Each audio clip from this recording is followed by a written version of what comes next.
ఫేజ్లో 49 కాన్స్టిట్యున్సీస్కు పోలింగ్ జరిగింది. ఈ 49 నియోజకవర్గాల్లో 2019లో 32 బీజేపీ గెలిచినవి. అంటే బీజేపీకి బాగా డామినెన్స్ ఉన్నటువంటి ఏరియాస్లో ఓటింగ్ జరిగింది. ఈ ఓటింగ్లో మనకు కనబడే డిస్టర్బింగ్ ట్రెండ్ ఏంటంటే ముంబై, థానే, కళ్యాణ్ ఇలాంటి మెట్రోపాలిటన్ లక్నో ప్లేస్లో చాలా లో ఓటింగ్ రిపోర్ట్ అయింది. సో ఆశ్చర్యం ఏంటంటే మీకు కాశ్మీర్లో ఇలాంటి బారాముల్లా ఇక్కడ 58% ఓటింగ్ జరిగింది. సో 1996లో 46% ఓటింగ్ ఇప్పుడు రికార్డ్. నాకు గుర్తున్న వరకు 2019లో 34% ఓటింగ్ జరిగింది సబ్జెక్ట్ కరెక్షన్. సో ఇప్పుడు ఆల్ టైమ్ రికార్డ్ 58% జరిగింది బారాముల్లాలో. సో విచిత్రం ఏంటంటే కాశ్మీర్లోతో పోలిస్తే యూపీ, బీహార్లో, ముంబై, థానేలో తక్కువ ఓటింగ్ జరిగింది. యూపీలో లిటిల్ లెస్ దెన్ 57.79% ఓటింగ్, అంటే నియర్లీ 58. కానీ బారాముల్లాలో లిటిల్ ఓవర్ 58%. ఇక మీకు బీహార్ అండ్ మహారాష్ట్రలో అయితే 54%. అంటే యూపీ, బీహార్, మహారాష్ట్రతో పోల్చిన మీకు ముంబైలో అరౌండ్ 48 నుంచి 52% మధ్యలో ముంబైలో ఉన్న డిఫరెంట్ కాన్స్టిట్యున్సీలో జనరల్ పోలింగ్. ముంబై, థానే, కళ్యాణ్ లాంటి సీట్లతో పోలిస్తే బారాముల్లాలో ఎక్కువ ఓటింగ్ జరిగింది. అఫ్కోర్స్ బెంగాల్లో 76% ఓటింగ్ జరిగింది. సో ఈ ఓటింగ్ ట్రెండ్స్ మనకు డిస్టర్బింగ్ ట్రెండ్స్. సో అర్బన్ ఎపాథీ అంటే పట్టణ ప్రాంతాల్లో ఇప్పటికీ కూడా ఓటింగ్లో పాల్గొనలేదు. యూపీ, బీహార్ లాంటి రాష్ట్రాల్లో ఇంకా ఓటింగ్ తక్కువ ఉంది, బెంగాల్, ఆంధ్రప్రదేశ్ లాంటి రాష్ట్రాలతో పోలిస్తే. అలాగే మీకు ఇక్కడ ఇంట్రెస్టింగ్ థింగ్ ఏంటంటే 5th ఫేజ్లో కూడా ఓటింగ్ ఇంకా మందకొడిగానే ఉంది. సో 2019లో ఈ కాన్స్టిట్యున్సీలో 62.5% ఓటింగ్ జరిగింది, 62.5%. నిన్న ఇది మీకు ఇప్పుడు ఈసారి 60.48%, అంటే ఇంకా 2% గ్యాప్ ఉంది. బహుశా ఫైనల్ ఫిగర్స్ వచ్చే వరకు ఈ గ్యాప్ ఇంకా తగ్గి అరౌండ్ 1.5% ఉండవచ్చు. బట్ స్టిల్ 2019తో పోలిస్తే 5th ఫేజ్లో కూడా లోయర్ పోలింగే జరిగింది. ఇది ఇప్పటి వరకు జరిగిన 5 ఫేజుల్లో కూడా ఆల్ ద 5 ఫేజెస్ 2019తో పోలిస్తే తక్కువ ఓటింగే. అంటే 2019లో జరిగినటువంటి పోలింగ్ శాతాన్ని మాత్రం ఇంతవరకు దాటలే. అఫ్కోర్స్ ఫస్ట్ ఫేజ్లో చాలా ఎక్కువ గ్యాప్ ఉండే, తర్వాత ఫేజ్కి వచ్చే వరకు గ్యాప్ తగ్గుతూ వచ్చింది, నేరో అవుతూ వచ్చింది. బహుశా ఇంకా నెక్స్ట్ 2 ఫేజెస్ ఉన్నాయి.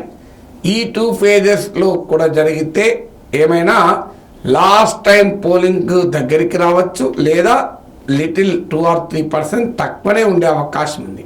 కానీ లాస్ట్ టైం పోలింగ్ అయితే దాటలేకపోతున్నాను. ఇది డిస్టర్బింగ్ ట్రెండ్. ఎందుకంటే వాట్ డస్ ఇట్ ఇండికేట్ అంటే పొలిటికల్గా ఓటు వేయాలన్న ఆసక్తి ప్రజల్లో ఓవరాల్గా లేదు. అఫ్కోర్స్ కొన్ని కాన్స్టిట్యున్సీలో పెరుగుండొచ్చు, కొన్ని స్టేట్స్లో పెరుగుండొచ్చు. ఓవరాల్గా ఓటర్ అపాథీ, ఓటర్ ఇండిఫరెన్స్ కనబడుతోంది.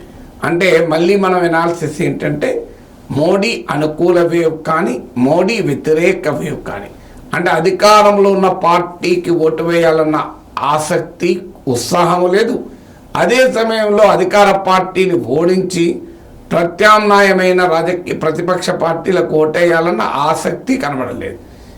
అందుకే ఇది వేవ్లెస్ ఎలక్షన్స్గా మారిపోతుంది. అందువల్ల స్టేటస్ కో వేవ్లెస్ ఎలక్షన్ ఉంటే స్టేటస్ కో ఉన్న యథాతథ స్థితి ఉండే అవకాశం ఉందని ప్రశాంత్ కిషోర్ లాంటి వాళ్ళు అనటానికి కారణం.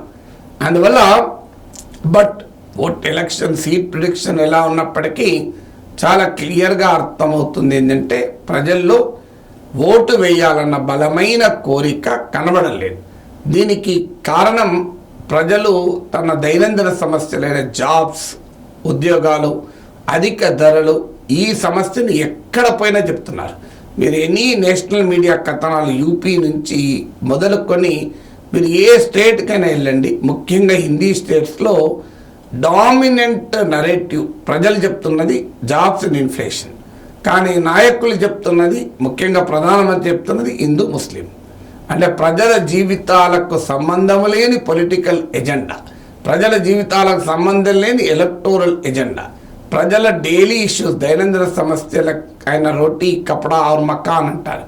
సో వీటి బిజిలీ పానీ రోటీ కపడా और మకాన్ ఈ ఇష్యూస్ కన్నా కూడా ప్రజల భావోద్వేగాలు, పాకిస్తాన్, చైనా, ముస్లిం, హిందూ, టెంపుల్, దానికి తాళం వేస్తారు, బుల్డోజర్ పంపిస్తారు, ఈ అంశాలే ప్రచారంలో పెట్టడం వల్ల ప్రజలు ఈ అంశాలకు రియాక్ట్ అవుతలేరు. ప్రైమ్ మినిస్టర్ మోడీ గొంతు చించుకొని హిందూ ముస్లిం అని రిజర్వేషన్లు తీసుకుపోయి ముస్లింలకు ఇస్తారు, మంగళసూత్రం తీసుకుపోయి ముస్లింలకు ఇస్తారు, మీ ఇంట్లో ఉన్న బంగారం వెండి తీసుకుపోయి ఇస్తారు, మీ ఆస్తులు తీసుకుపోయి ఇస్తారు, మీ ప్లాట్లు తీసుకుపోయి ముస్లింలకు ఇస్తారు అని రోజు చెప్తున్నాడు. కానీ ప్రజలు దాంతో రెచ్చిపోవడం లేదు.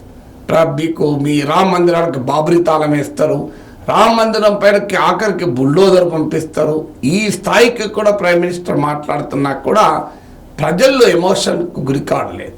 కానీ తమ లైఫ్ ఇష్యూస్, మా ఉద్యోగాలకు కానీ ధరలకు కానీ వీటిని అడ్రస్ చేయడం లేని ఆవేదన వల్ల ఒక రకమైన నిర్లిప్తత, అసంతృప్తి, నిస్పృహ దేశవ్యాప్తంగా ఓటర్లలో వ్యక్తమవుతుంది.